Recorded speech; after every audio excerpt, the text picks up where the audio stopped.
आणि मग वारकरी माणूस सकाळी काकडा म्हणायचा, कारण काकडा म्हणणारे वारकरी सरासरी गरीबीच राहते, गरीबीच वारकऱ्यातल्या जवळचा संबंध आहे, राहतेच नाही जवळ. सकाळी काय झाले तिथे 4 वाजता उठायचे, काकडा म्हणायचे. त्याला सकाळीच एक दिवस 3:30 वाजता स्वप्न पडलंय आणि स्वप्नामध्ये नव्या 2000 नोटात एक 100चं बंडल त्याला रस्त्यात सापडलं. त्यानं गुपचूप घेतलं घरात आला, स्वप्नात आल्या घरात आला आणि त्याचं सेल तोडलं. तोडल्यानंतर असं ते मोजायला लागलं, सेल तोडल्यावर असं मोजायला लागलं. एकच नोट मोजली. याच्या घरात होते मांजर, त्या मांजरीनं भांड्यावर उडी मारली आणि ते भांडे याच्या अंगावर पडले आणि याला जाग आला. 3:30 वाजता एकच नोट मोजली आणि ते भांडे अंगावर पडले. गेलं ते बंडलं गेलं, कशाचं काय आलं. हा बस डोक्याला हात. पत्नीला वाटलं आता काकडा सुरू होईल, रामकृष्णाला सुरू होईल, अलंकावती सुरू होईल. कशा देतं काहीच नाही, अलंका भरून नाही, काहीच नाही. बायको बघ याच्याकडे काकडा सुरू कधी करतात. आता याला असं वाटलं घ्या मांजरानं आताच कशाला उडी मारायला पाहिजे. बायको म्हणतो असं नर्वस का तुम्ही, तसं असं उद्विग्न का.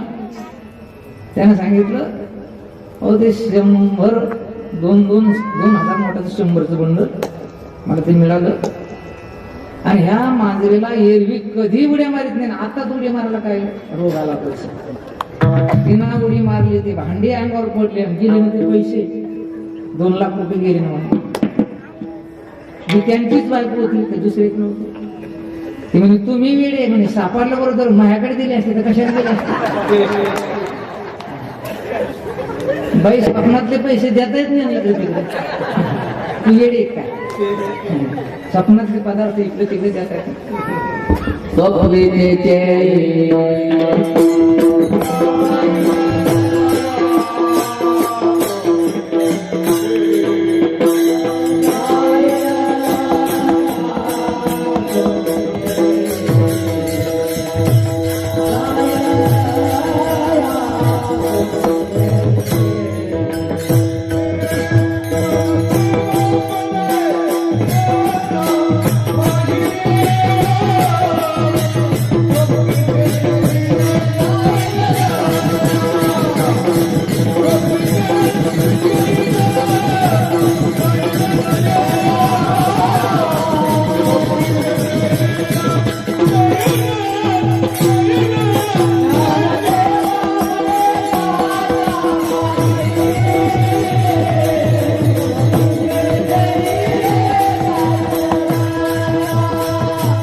ज्ञानदेव म्हणे पाहता पाहिले स्वप्नीचे चेले दैलराया.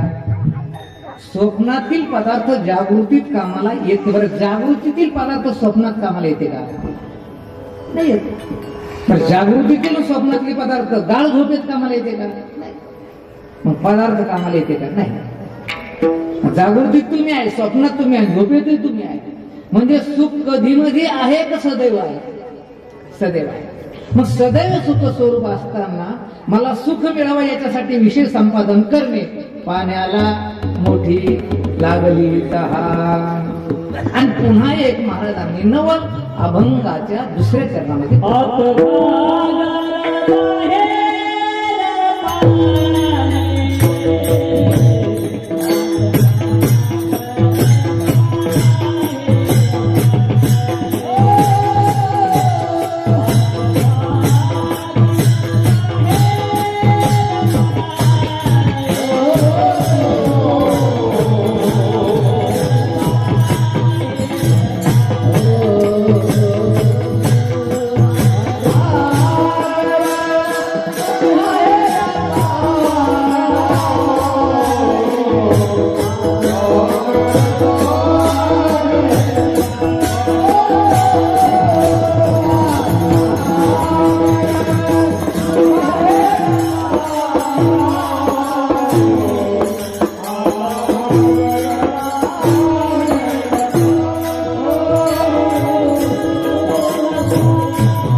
चाल फार सुंदर झाली, पण गाण्याची नसती झाली तर बरं वाटलं असतं. विठ्ठला विठ्ठला.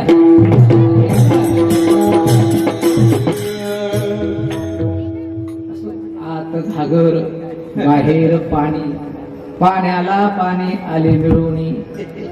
वेळ होताला सज्जनानं वेद, युक्ती आणि अनुभूती. दुसऱ्या भाषेत बोलू का? अगदी यमक करतो. श्रुती, युक्ती आणि अनुभूती. श्रुती सिद्ध, युक्ती सिद्ध आणि अनुभव सिद्ध गोष्ट कोणती असेल तर ते ब्रह्म आहे. श्रुतीला जर विचारलं आपण की खरा देव कोणता आहे, श्रुती म्हणते सर्वम खलविदम ब्रह्म नेह नानास्ति किंचन. सगळं ब्रह्म आहे. हे जे काही बोलके लोक, टोप्या घातले लोक किंवा जेवढे जेवढे जीव जंतू असतील हे सगळे काय की ब्रह्म आहे असं कोण बोलायला लागलं? वेद. आपला मगाचा विचार झाला त्याच्यावरती. काय कायदा निर्माण झालाय, भारत स्वतंत्र होऊन 70 वर्ष झाले आणि 70 वर्षामध्ये कायदा जवळजवळ 70 वेळेस दुरुस्त केला. त्याची दुरुस्ती केली. काही जर समजा लोकांच्या मनात आले की आता हे बिघडलं, हे दुरुस्त करायचं, लोकसभा राज्यसभा बहुमतामध्ये काय करायचं दुरुस्त करून. पण वेद करोडो वर्ष होऊन गेली पण त्याच्यात अजून कोणी दुरुस्ती केली नाही, कारण ते वेद हे खरंच संविधान आहे. तो म्हणायला लागला सर्वम खलविदम ब्रह्म, सगळं ब्रह्म आहे. युक्ती सांगतो तुम्हाला. युक्ती, माणसं कानामध्ये बाळी घालीत असतात, पोटामध्ये अंगठी घालीत असतात आणि गळ्यामध्ये लॉकेट घालीत असतात. असं कधी बघितलं की तुम्ही लॉकेट हे बाहेर दिसत नाही, बनेलच्या सदरेच्या आतून असते आणि म्हणून या कानालाच लॉकेट गुंडाळलं, चालेल का? नाही चालणार. का चालणार नाही? कारण लॉकेटचे जे स्थान आहे ते कुठं आहे? गळात आहे. म्हणजे या 3 अलंकारामध्ये पुरुषाचा परस्परात भेद आहे. कारण बाळी बोटात जाणार नाही, अंगठी कानात घालता येणार नाही आणि लॉकेट दोन्ही ठिकाणी, यांच्यात परस्परात व्यतिरिक्त आहे. बाळी म्हणजे अंगठीने, अंगठीमध्ये लॉकेटने, लॉकेटमध्ये बाळी अंगठीने. पण बाळीमध्ये, लॉकेटमध्ये आणि त्या अंगठीमध्ये सोनं मात्र एक आहे की वेगळं वेगळं आहे?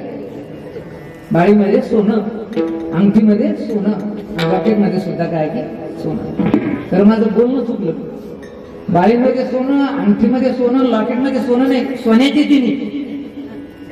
तिने काय की सोन्याची तिन्ही आहे. तसं या जगात जे जे भेटे भूत ते मानिते. प्रत्येकाच्या आत ती वस्तू भरलेली आहे. सर्वम खलविदम ब्रह्म सर्वा घटी राम देहादी सूर्यप्रकाशात सहस्रश्मी. अनुभव कोणाला हो? ऐसा ज्यांचा अनुभव विश्वदेव सत्यते विद्या विनय संपन्ने ब्राह्मणे व्यवस्थिने शून्यचे सोपाके पंडित समदर्शना. तुम्ही माना नका म्हणू, पण तुमच्या आमच्या सर्वांमध्ये देव कसा आहे की एक आहे. विठ्ठल जळीसकडे भरला रीता ठावला ही बोलला आजीच्या दृष्टीने देवीला विठ्ठलचे विठ्ठलचे. एक लक्षात घ्या, जर संपूर्ण परमात्मा आहे तर आपल्याला तो परमात्मा दिसत नाही, तर त्या वस्तूमध्ये दोष आहे का आपल्या बुद्धीमध्ये दोष आहे? वस्तूमध्ये काय नाही की दोष नाही, आपल्या बुद्धीमध्ये तो दोष आहे. एक मुलगा औरंगाबाद मध्ये अतिशय गरीब, बेवारस, आई वडील कोणी नाही, 5-7 वर्षापर्यंत कसं राहिला. चुकून कुणाबरोबर काय कसा गेला मुंबईला काही कळालं नाही. मुंबईला गेला, कुठेतरी फुटपाथवर झोपायचा, वडापाव खायचा, थोडंफार कुठेतरी हॉटेलमध्ये जेवण करायचं काम करू लागला. एक जॉब मिळाला आणि नंतर एक छोटस आपलं त्यानं कुठेतरी असं एक घर घेतले आणि 30-40 हजाराची त्याला काही नोकरी मिळाली. तेव्हा काय पण काय झाले, त्याचे लग्न झाले आणि त्याला विदर्भातील पत्नी मिळाली. आपल्या महाराष्ट्रामध्ये प्रत्येक भागाचं काय काही वैशिष्ट्य आहे. जिथे तूप जास्त खातात त्याचं नाव विदर्भ आहे. जिथे मांडे चांगले खातात त्याचं नाव काय? खानदेश आहे. आणि जिथे भातच खावा लागतो, भात खाऊनच मारावं लागतं त्याचं नाव कोकण आहे. आणि जिथं तिखट जास्त खातात त्याचं नाव मराठवाडा आहे. नुसते तिखट खात नाही, तिखट आत खातात. आता हे तिथं राहायला आणि त्याला चुकून सुदैवानं पत्नी मिळाली कुठली? वाशिमची, म्हणजे विदर्भाची. लग्न लागलं, पत्नीला पहिल्यांदा जाणारा गेला. त्या मुलीच्या घरी काहीतरी त्या ठिकाणी लग्न प्रसंग काही असेल तर त्या सासऱ्याने सांगितलं जावे बा तुम्ही असं करायचं, आता एकटेच जा. 7 दिवसांनी मी हे लग्न उरकलं, समारंभ उरकला की मुलीला आणून घालतो, म्हणजे तुमच्या पत्नीला माझ्या मुलीला आणून घालतो. पण जाता जाता खूप घेऊन जा. गावरान तूप त्याच्याकडे भरपूर होते, त्याने 4-5 डब्यामध्ये तूप गरम केलं.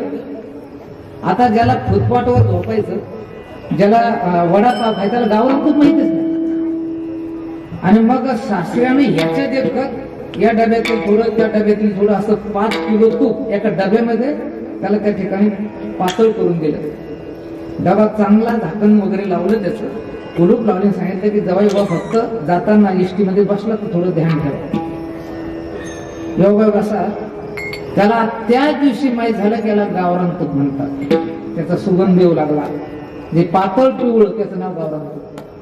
पाठीमध्ये थंडी नाही पडली काय 5-7 दिवसापूर्वी. संध्याकाळी 5 वाजता तो एसटी मध्ये बसला आणि एसटी मध्ये बसल्यानंतर त्यानं डबा चांगला पायाजवळ ठेवला आणि झोपला. ज्यांना औरंगाबाद पासून लागली झोपला. तो मुंबईला सकाळी 5 वाजता तो उतरला. आता रात्रभर थंडी भयंकर असल्यामुळं त्या तुपाचा संपूर्ण प्रवास थंडीत झाला. आता थंडी जास्त झाल्यानंतर तुपाचं काय होतं, तो गोठतं शिजलं. तिथे गेल्या उतरला. त्याला वाटलं की आपल्या सासऱ्याने सांगितलं तूप चांगलं लक्ष ठेवा, ते सांगलं की काय, आणि म्हणून त्यानं कुलूप उघडलं, झाकण उघडलं. त्याच्यात एकदम तूप ते पांढरं आणि घट्ट. याला असं वाटलं सासऱ्यानं पहिल्याच सलामीला आपल्याला फसवलं. कारण जावई हा खरं लाडका, एकुलती एक मुलगी, पहिल्यांदाच वानोळा दिला. कशाला दिला? गावरान तुपाचा. तोही खराब असा दिला. हे तूप वाशिम मध्ये पिवळं आणि पातळ आणि मुंबईत ढवळून झालंच कसं काय बिघडलं याच्यात. आणि निगेटिव्ह थिंकिंग सुरू झाली. एकदा पुन्हा विचार सुरू झाला ना, तो म्हणत तर तूपच खराब आहे, ती कशी निगेटिव्ह म्हणतो. त्याने विचार असा केला, लगेच मित्राजवळ पुन्हा सुटीचा एक अर्ज दिला आणि पुन्हा त्याने विचार केला की आपण परत जाऊन सासऱ्याला विचारू का, मी एकूच एक जावाई, तुम्हाला तूप द्यायचंच होतं, चांगलं तर द्यायला पाहिजे, असं खराब तूप का दिलं हे विचारण्यासाठी पुन्हा एसटीत बसलो सकाळी 6 वाजता मुंबईमध्ये. आणि मुंबईतून पुन्हा निघाला आणि मग पुन्हा दिवसभर त्या तुपाचा प्रवास होणार झाला. दिवसभर कसं उन्हातच गेलं आणि तिथे गेल्यानंतर संध्याकाळी 5 वाजता पुन्हा उतरलं. आणि एवढ्या लवकर जावायचं दर्शन म्हणजे सासऱ्याला 10व्या ग्रहाचं दर्शन झालं. समजा तो विचार करू लागला की एवढ्या लवकर आलं कसं काय. जे आहे ते म्हणजे जे आहे गेलं म्हणजे चुलीमध्ये, अहो मामा मी तुमचा एकुलते जावाय तूप द्यायचं होतं, चांगलं द्यायला पाहिजे. ते म्हणजे झालंय काय सांगा ना, तुम्ही खराब तूप दिलं म्हणे. अहो तूप इथं पिवळण पातळ, मुंबईत ढवळून घट कसं काय झालं म्हणते. सासरा म्हणजे उघडा. सासऱ्याला माहित होतं आता काय झालं. आणि यानं उघडल्याबरोबर मामा माझे शब्द वापस घेतो, पण मला एक कळत नाही ह्या तुपात नेमकं बिघडलेलं काय सांगा. हे तूप वाशिम मध्ये पातळण पिवळण, मुंबईत ढवळून घट कसं काय होतं. सासरा हुशार होता. ते म्हणजे तूप बिघडेल नाही, तुमचं डोकं बिघडेल. वस्तू बिघडेल नाही, वस्तूवर दोष नाही. आपल्या विचारातले दोष आपण वस्तूवर घालतो. पै केशाचा गुंडाळा, वरी ठेवली स्फटिकशा. वस्तू एक आहे, व्यापक आहे, सबराभरीच आहे, ती नाही अशी जागा नाही. पण आपल्याला जर जाती पाती पंथ वेगळे वेगळे दिसत असेल तर हे सर्व दोष कोणाचे की आपल्या बुद्धीचे दोष आहे. महाराज म्हणतात आत घागर बाहेर पाणी. मोठा हौद असेल आणि त्याच्यामध्ये जर आपण मातीची घागर जर बुडविली, बुडविल्यानंतर बाहेरून पाणी ना आत घागर आहे, पुन्हा आणखीन बुडविली तर आतही पाणी बाहेर पाणी, मधात घागर आहे. पण ती जर घागर फोडली रे फोडली तर आतलं पाणी बाहेरलं पाणी एक होतं. आता वेदांताचा महत्वाचा सिद्धांत सांगतोय, अंतःकरणाला अधिष्ठान असणारं कुटस्थ चैतन्य आणि जगाला अधिष्ठान असणारं ब्रह्म चैतन्य हे बाहेरील पाणी. आणि अंतःकरण रूपी घागर मधात आहे.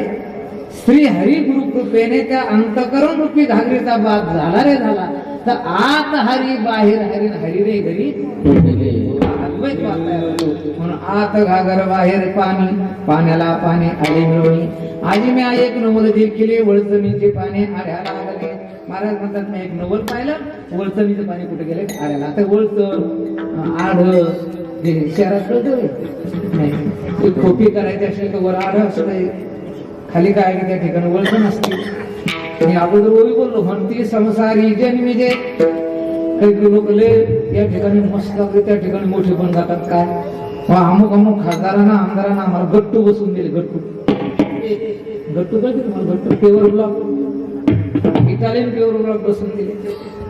अरे स्वर्गामध्ये चिंतामणीचा सारखा आपल्याला काळी चहा मिळत नाही, तिथं अमृत प्यायला. आपल्याला द्राक्ष बाग माहित नाही, तिथे कल्पतरूची बाग. आपल्याला दूध कसं मिळतं देव जाणे, पण तिथं काम धेनूची खिल्लार आहे. जास्त वर्णन करीत नाही. तुम्हाला वाटून लवकर स्वर्गवासी व्हावं काय? एवढं मोठं आहे. पण ज्ञानोबा म्हणतात तुम्ही नरदेह निधान लागले हाती, उत्तम सार उत्तम गती, देवाचे हो म्हणते ते होती तरिकाचे तीन घरावे. मनुष्य देहाचे विज्ञानी सच्चिदानंद पदवी घेणे, एवढा अधिकार नारायणे कृपावरूपणे दिला. मग आपल्याला मुक्त होता येत असो, आपण जर कर्म करून वर गेलो तर वळसणीचं पाणी वर नाही गेलं. वळसणीचे पाणी आऱ्याला लागले, शेतकऱ्याने शेत पेरले, राखणदाराला ते निघलेले. क्षेत्रज्ञ योग, क्षेत्रातच आपण शेत झालेला आहे. याच्यामध्ये क्षेत्रज्ञ जीव हा काय की त्याचा पेरणी करणार आहे. शेतकऱ्याने हे लक्षात घ्या, आपण डोळ्याची पापणी उघडल्याबरोबर दोन प्रकारचं कर्म होतं. जर निषिद्ध वासना निर्माण झाली तर पाप, आणि विहित वासना उत्पन्न झाली तर काय होतं? पुण्य. म्हणून दररोज आपण पुण्य पापाच्या याच्यामध्ये काय करतो? पेरणी करतो. म्हणून शेतकऱ्याने शेत पेरिले, पण महाराज म्हणतात राखणदाराला ते नाही गेले. खरंच या संपूर्ण शरीराचं राखण, याचं त्या ठिकाणी महाराज संरक्षण, याची जोपासना जीव करतो का देव करतो? चाले शरीर कोणाच्या सत्य प्रमाण बोलायचं काम नाही. तुम्ही आता कीर्तन झाल्यानंतर कोणीतरी चालवीत नेतो का तुम्ही घरी जाता? कोणीतरी चालवीत नेतो. तुम्ही आता बसल्यानंतर एक माणूस मला म्हणे आम्ही चालत जातो ना. तुम्ही असं कसं काय म्हणता? कीर्तन संपल्यावर आम्हीच चालत जातो. म्हटलं मग तू जर चालत जातो तर याच्यातला प्राण गेल्यावर का चालत जात नाही स्मशानभूमी? प्राण गेल्यावर चलतो का नाही? म्हणून चालविता बोलविता हे सगळं देव आहे. चाले हे शरीर कोणाचे असते. पण महाराज म्हणतात काही लोक असे जे मी जे नाही म्हणते, जगात देवच नाही. म्हणजे शेतकऱ्याला इतका मात चढला की राखणदारालाच घेऊन टाकले. त्यांना राखणदाराला गेलं म्हणजे या संपूर्ण जगाचं राखण करणारा देव आहे, आणि तो देव जगात नाही असं जे म्हणतात त्याला काय म्हणतात? राखणदाराला तेने गेले.